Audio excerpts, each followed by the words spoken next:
লাইলাতুন নিসফি মিন শাবানে রাতের বেলা নিয়ত করেন আপনি 2 রাকাত নামাজ আদায় করবেন।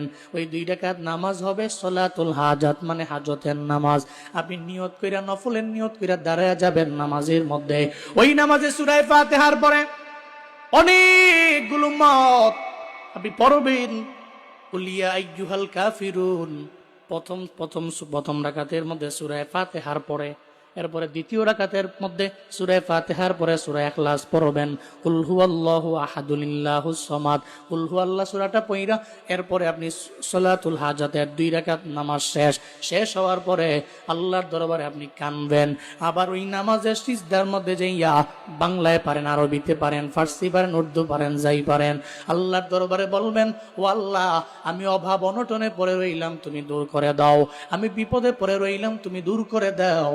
তুমি বিপদ দিতে পারো, আবার বিপদ থেকে উত্তরণের পথ তুমি আমার জন্য বের করতে পারো।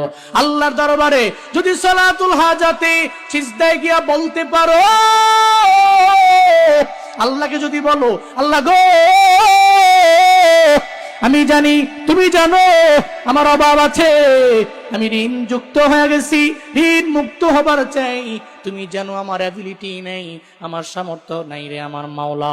তুমি যদি সিজদায় গিয়ে সালাতুল হাজাতের সিজদায় গিয়ে যদি রবের দরবারে বলতে পারো, আবার ওই রাতটাও যদি হয় শাবানের মধ্য রজনী, আমার কাছে মনে হয় সালাম ফিরাইয়া তুমি আল্লাহর দরবারে কান্নাকাটি করে বলবা, আল্লাহ পাক রব্বুল আলামিন আপনার আমার যত অভাব অনটন আছে আমার আল্লাহ দূর করে দিতে পারে।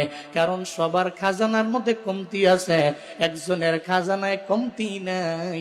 চিল্লা বলেন তার নাম।